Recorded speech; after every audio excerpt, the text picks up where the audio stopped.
Good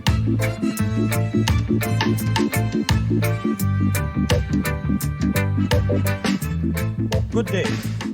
This podcast, frankly speaking, is going to offer you a journey in news and commentary about issues, events, and personalities important to Jamaica. I'm Franklin McKnight, and I'm going to use my 40 plus years of experience and contacts in journalism to make this the go-to space for important information, independent, fearless, and honest opinion and insights into things Jamaican. The first segment of the program will keep you up to date with some of the important news through a review of the papers and other news sources. Then I will give you my take, frankly speaking, my commentary about an issue I think you'll care about. I'll be using the same format and technique I used for more than 10 years on national radio. Each week, we'll also have crosstalk, a short, no-holds-barred, informed debate with a colleague about an important issue.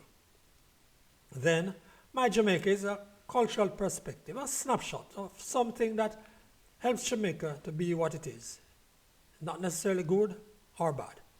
We'll close out the podcast with a look ahead at the issues expected to emerge or that will continue to be part of the news in the coming days. We'll close off the podcast with a look ahead at issues expected to emerge or that will continue to be part of the news in the coming days. I am looking forward to your feedback in the comments section below. Remember to like and subscribe to our channel. I couldn't allow this podcast to be aired with a review of the papers or news sources without expressing my sadness at the passing of one of Africa's towering personalities, Archbishop Desmond Tutu. His was one of the best known faces and voices of the struggle against and the victory over apartheid in South Africa. He died Sunday, December 26. He was 90. Archbishop Tutu boldly confronted apartheid in his homeland, South Africa, while at the same time he resisted violence to take down the regime. In 1984, he was awarded the Nobel Peace Prize for his tireless and non-violent fight. South Africa's President, Cyril Ramaphosa, called him, quote, a patriot without equal, end quote. May his soul rest in peace. Now to the papers. The Sunday Gleaner headline was confusing. Yes, confusing until you realize it used the name of a December 25 born child as one of the three words in the headline. That story was one of those, again. One of these days, an enterprising reporter will possibly look at what's in store for those born in that year and on that day. What is the Jamaica that's on offer to them? The Gleaner had some good pieces on the corruption of the building permit process and how developers are able to turn, almost at will, lots with one-family homes into squeezed 20-family apartments.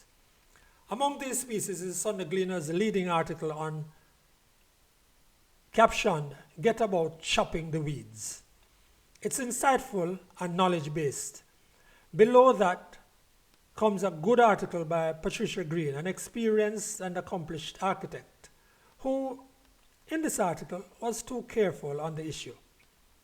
Across the page is a more forthright piece by Caroline Cooper.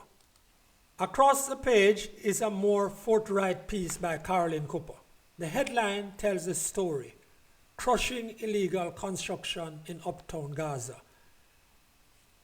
Dr. Cooper reviews articles that suggest that the KSAMC and NEPA, yes, NEPA again, are not doing their job. And she says they don't even seem to be making an attempt. It's a good read. The Sunday Observer leads with another distressing story about violence and how residents of a usually quiet community in South St. Elizabeth have reacted with shock and anger over the murder of a couple, a businessman and his wife, in their supermarket. Shock and anger, the story says. In the last 2 weeks or so, St. Elizabeth appears to want a rival for the title of Killing Fields. A good read in the Sunday Observer, too, is Horace Helps's wish list on cabinet changes. But more of that at another time. There's lots in the papers, including some good human interest stories.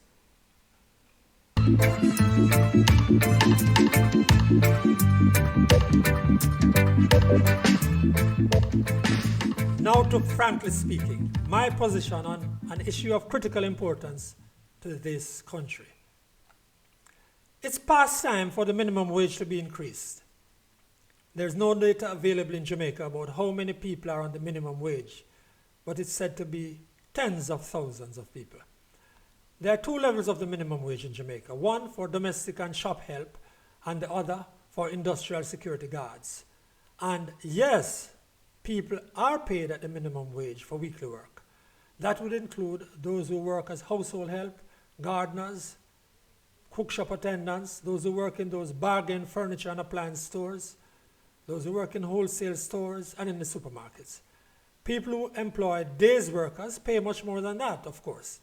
It's difficult to get good days help for domestic work at less than $2,000 a day, and it comes normally at $3,000 a day. The last time the minimum wage was increased was more than 3 years ago.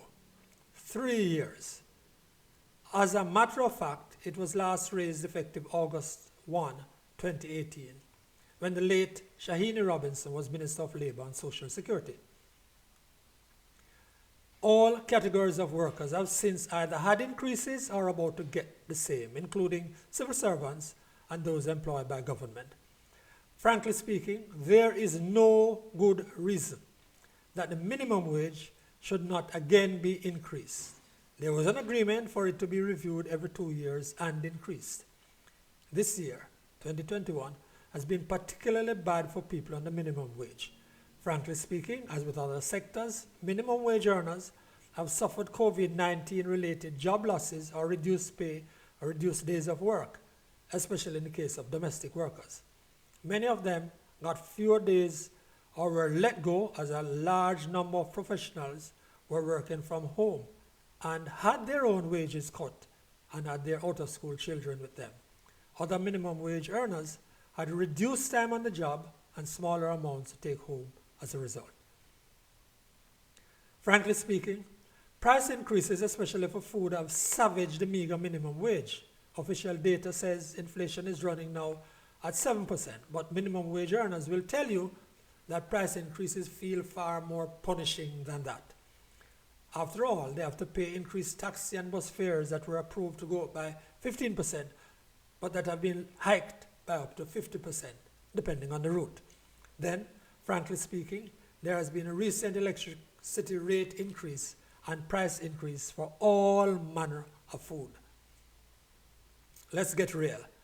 When the minimum wage was increased 3 years ago, the exchange rate was 135 to $1. That's 135 Jamaican to $1.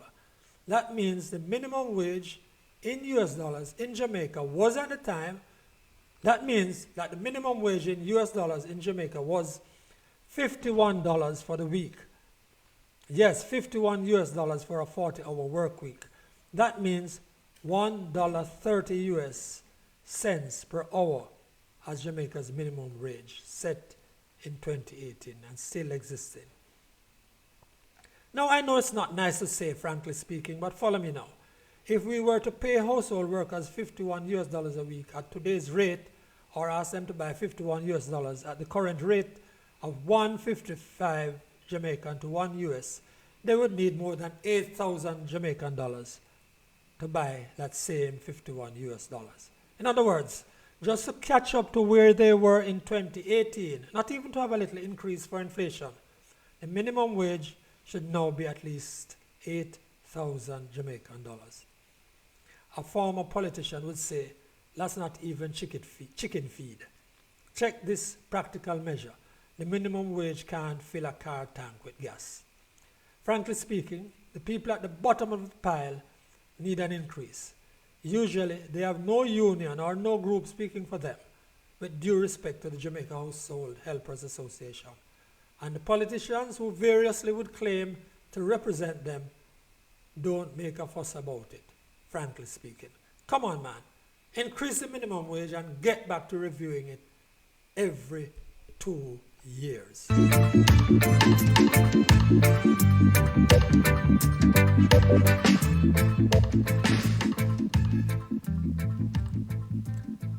There is some kind of clamor for additional persons to be named as national hero in Jamaica. And that's our topic today on Crosstalk. The most frequently mentioned names that people would like to see become Jamaican heroes are Bob Marley, Miss Lou or Louis Bent Coverley, and Usain Bolt. And there are even some politicians being mentioned as well. So Crosstalk today is about heroes. Should we add Bob Marley et al.?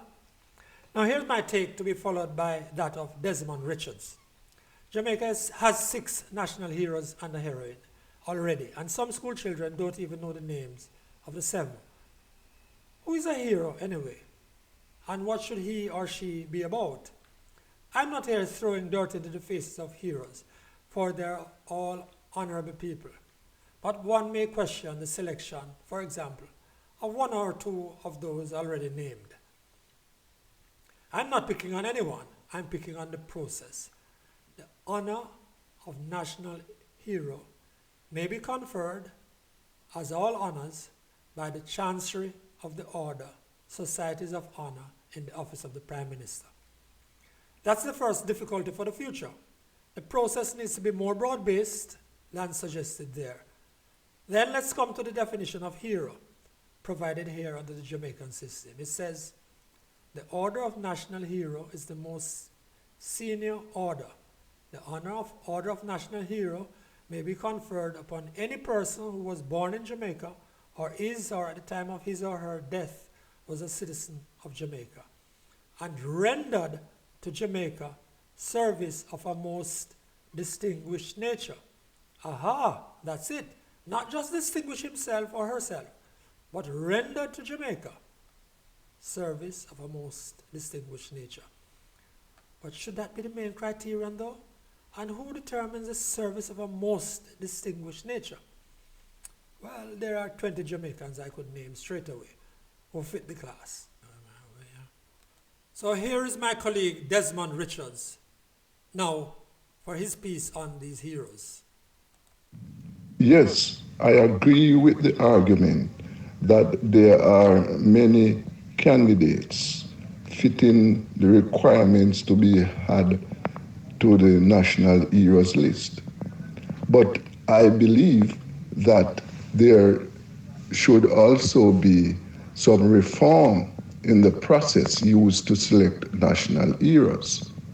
Currently, the process used is too reliant on the political decision makers who have distinguished themselves for making politically biased decisions.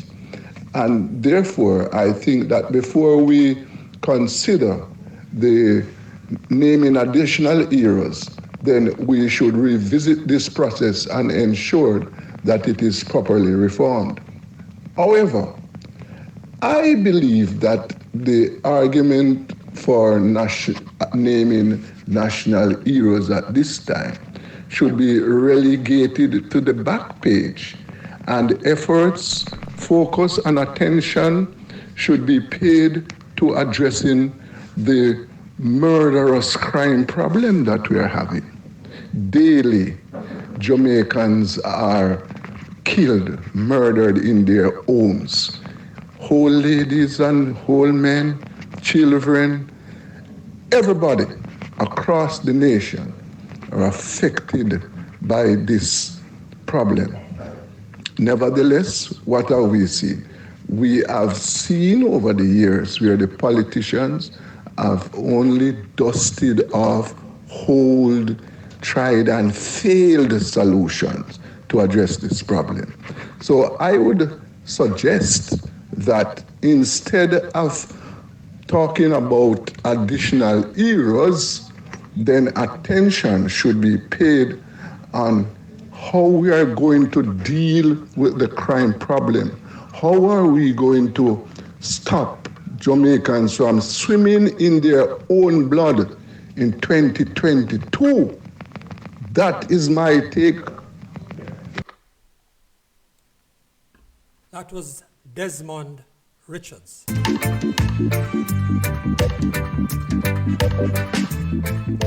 Yes, so we're winding down, and this is the segment we sometimes call Our Nation. On Jamaican television recently, as Christmas approached, a budget advisor or coach was giving some advice that the Jamaican parents and adults ought to consider giving children some old-time types of gifts, which we, who are now between 50 and 120 years old, had for our Christmas. And it got me thinking about some of what we had. Mark you, at times we thought them great innovations, though we wouldn't have necessarily used the word technology in the same sentence as our toys. Today I'll mention just a few, and over the next few weeks this podcast will resurrect some more.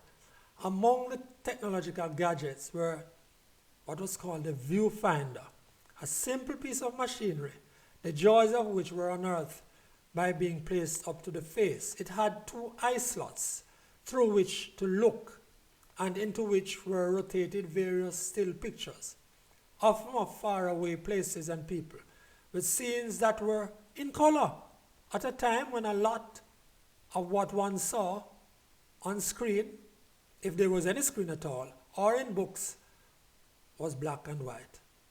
After you had played these scenes, then you could add another one of those usually circular refills and see other vistas.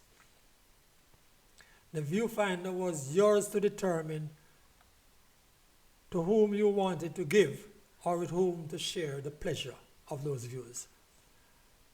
But beyond the screen, there were other outdoor toys and gifts. The girls had theirs, of course, mainly dolls, pink-cheeked and straight-haired, golden or blonde, with body parts that could be pulled out. Even by the late 70s, when they came around to walk-in dolls and the life-size baby ones, the little ones standing 8 inches to a foot or so were still being treasured. Brown-skinned, flat-nosed dolls came around much later. I can't remember the year. I may be wrong, but I can't remember the girls combing the hair of the brown dolls as they used to do the white dolls. More anon.